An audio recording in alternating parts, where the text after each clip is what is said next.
Have you ever had a babka? I didn't even know what a babka was until I saw it on Seinfeld. Babka. We had that babka. What's this one? That cinnamon babka. Another babka? My kids couldn't decide between cinnamon or chocolate babka, so I created a simple recipe that can be easily tweaked to make both. If you want to see just how simple it is, come and make it with me now. We'll start with 1/3 of a cup of warm water and 1/3 of a cup of warm milk. Altogether, we're going to use half a cup of caster sugar, but we're going to take 1 tablespoon out of it for the moment and add that. And then it's 1 tablespoon of instant dried yeast. Just give that a light mix. And then we'll set that aside to bloom for about 3 or 4 minutes. While we're waiting for that, we'll just add 4 cups of plain flour to a big bowl. Your remaining caster sugar, 1 teaspoon of salt, and about 1.5 teaspoons of cinnamon. We're just going to make a bit of a whirl in the centre. Add our yeast mixture, then add 2 egg yolks and 2 eggs. We're just going to give that a mix. We're going to be adding 125 grams of butter. I don't have any butter, so I'm just using this one from Aldi. I'm just going to add small amounts at a time. Just use a spatula or your hand if you don't have a Danish whisk, and you just keep adding bits of butter and then working it through the dough until it's all mixed through. This is the last bit of butter, so I'm just going to work it through with my hand now. Just place your dough on a lightly floured surface or a non-stick mat. My dough does feel a little bit wet, so I have floured my non-stick mat just to work through the dough a little. You just want to knead your dough till it's nice and soft, and when you push it in, you want it to bounce back. And then you're just going to pop it in a clean bowl.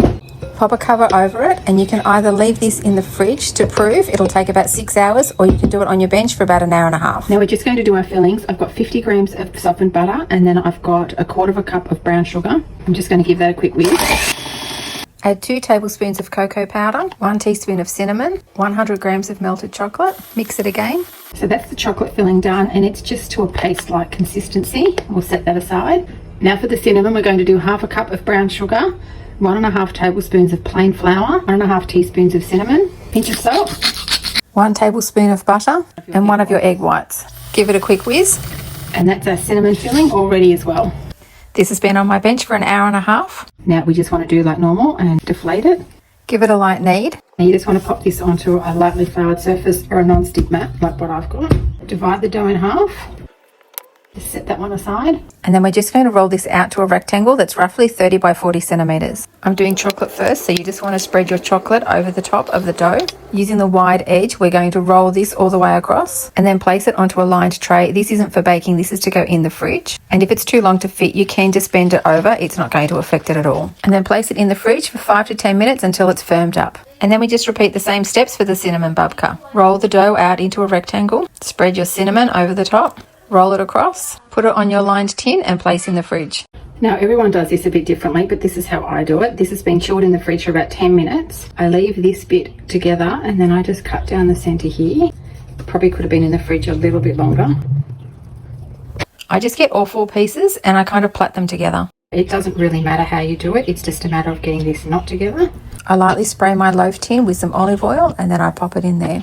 The other way you can do this is cut the entire log in half, then cut it down the centre, leaving a small amount at the top not cut. Plait it, repeat it on the other piece, and then pop them into your sprayed loaf tin and kind of push them together.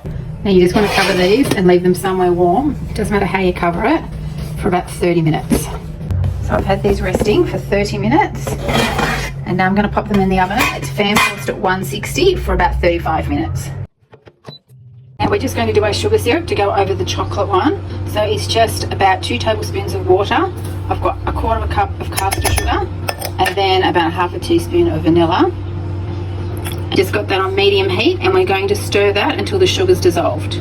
About 10 minutes before the cinnamon babka is ready, you want to get 1.5 tablespoons of brown sugar, 1.5 tablespoons of plain flour and 2 teaspoons of butter. Combine that together to make a streusel to go over the top. I'm just going to do a really light brush of that sugar syrup on the cinnamon one, and then I'm going to sprinkle that streusel mix all over the top.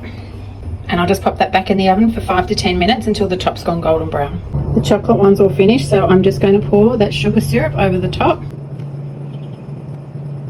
My cinnamon babka's finished baking, so I'm going to leave it in the loaf pan for 5 minutes and then I'll pop it on my cooling rack with the chocolate babka. And now my chocolate and cinnamon babka are both ready for slicing and eating. Like and save this so you can make babka for yourself and your family as well. And if you are someone that wants to cook more at home but you feel overwhelmed and you're not sure where to start, then follow along and let me show you just how simple and budget friendly it can be.